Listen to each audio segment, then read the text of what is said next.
Morning student बेटा, आज 7th class का चैप्टर नंबर 9 का पार्ट नंबर हम कौन सा पढ़ने जा रहे हैं? सेकंड पार्ट पढ़ने जा रहे हैं। इससे पहले मैंने आपको फर्स्ट पार्ट बता दिया है। चलो आगे की कहानी देखते हैं, इस कहानी में क्या हुआ था। ठीक है, यहाँ तक मैंने आपको लास्ट क्लास में फर्स्ट पार्ट में पढ़ा दिया था। अब सेकंड पार्ट यहाँ से स्टार्ट होता है। ठीक है, दूसरे साहिब अपनी दाढ़ी खुजाते हुए कह रहे थे, अरे जैसी नीयत होती है अल्लाह वैसी ही बरकत देता है। सामने के फुटपाथ पर खड़े एक आदमी ने दिया सलाई की तिल्ली से कान खुजाते हुए कहा, अरे इन लोगों का क्या है, ये कमीने लोग रोटी के टुकड़े पे जान देते हैं। इनके लिए बेटा बेटी कसम लुगाई धर्म ईमान सब रोटी का टुकड़ा है।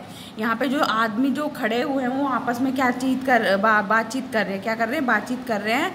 और मतलब कि इसके बारे में उल्टा सीधा बोल रहे हैं। जैसे इसमें क्या कहा गया है, यहाँ पे बताया गया है ना, इनके लिए बेटा बेटी कसम लुगाई धर्म ईमान सब रोटी का टुकड़ा है। सबको क्या बताया गया है, इसमें रोटी का टुकड़ा बताया गया है।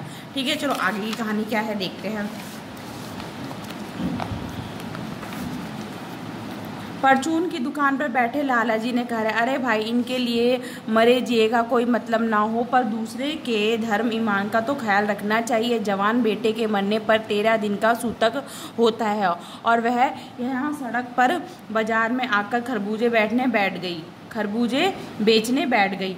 1000 आदमी आते जाते हैं, किसी को क्या मालूम कि इसके घर में सूतक हैं। कोई इसके खरबूजे खा ले तो उसका ईमान धर्म कैसे रहेगा। क्या अंधेर है। पास पड़ोस की दुकानों से पूछने पर पता चला उसका 23 बरस का जवान लड़का था। घर में उसकी बहू और पोता पोती हैं। लड़का शहर के पास 1.5 बीघा भर जमीन में कछियारी का मतलब होता है बेटा, आपको मैंने बताया था ना, अगर आपको कोई वर्ड समझ में नहीं आए तो आप यहाँ पे देख सकते हो। कछियारी का मतलब होता है खेती बाड़ी करना। क्या मतलब होता है? खेती बाड़ी करना। कछियारी करके परिवार का निर्वाह करता था, मतलब कि खेती बाड़ी करके क्या करता था, अपने परिवार का क्या करता, पालन पोषण करता था। खरबूजों की डलिया बाजार में पहुंचाकर कभी लड़का स्वयं सौदे के पास बैठ जाता तो कभी माँ बैठ जाती। जब उसका जवान बेटा जब जिंदा था तो वो खेती बाड़ी करके खरबूजों को उगाकर कभी खुद बैठ जाता था बेचने के लिए, तो कभी उसकी माँ बैठ जाती थी बेचने के लिए। ठीक है, लड़का परसों मुँह अंधेरे सुबह बेलों में से एक पके खरबूज चुन रहा था। मतलब क्या परसों मतलब कि जैसे कल का दिन बीत गया, उससे पहले परसों मुँह अंधेरे मतलब कि सुबह देखा है ना आपने, 4:30-5 बजे बिल्कुल अंधेरा आ रहता है, उस समय की बात की गई है। सुबह बेलों में से पके खरबूजे चुन रहा था। गीली मेड़ की तरावट में विश्राम करते हुए एक सांप पर लड़के का पैर पड़ गया। सांप ने लड़के को डस लिया। जो उसका लड़का मरा था किस वजह से मरा था? क्योंकि उसको किसने डस लिया था?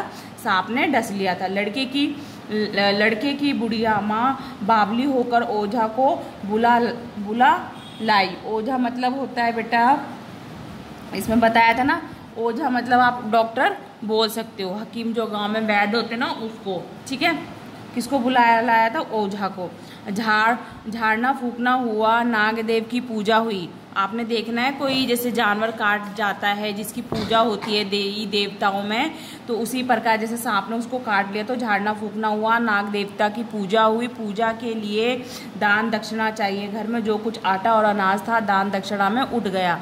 माँ बहू और बच्चे भगवाना से लिपट कर रोए, पर भगवाना जो एक दफ़े चुप आए होते तो फिर ना बोला। सांप के विष से उसका सारा बदन नीला पड़ गया था। जिंदा आदमी नंगा भी रह सकता है, परंतु मुर्दे को नंगा कैसे विदा किया जाए? कौन कह रही है? ये लड़के की माँ कह रही है, अगर जिंदा होता तो एक बार वो नंगा रह सकता था, पर मुर्दे व्यक्ति को हम नंगा कैसे विदा कर सकते हैं? उसके लिए तो बाजार की दुकान नया कपड़ा लाना ही होगा, चाहे उसकी माँ के हाथों के छन्नी कंगन ही क्यों ना बिक जाए। क्या बोला गया इसमें?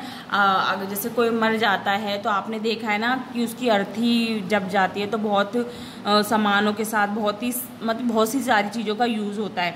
तो उसी प्रकार इसमें भी बोला गया है कि जब कोई यहाँ से विदा होता है तो कैसे उसकी विदाई की जाती है जब कोई मर जाता है तो। ठीक है, भगवाना परलोक चला गया। क्या नाम था उसका? भगवाना।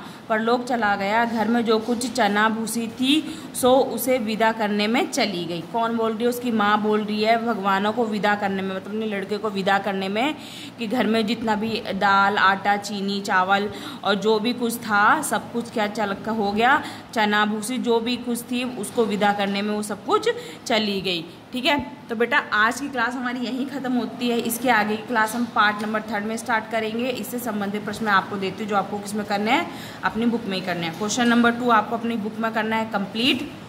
ठीक है बेटा, और क्वेश्चन नंबर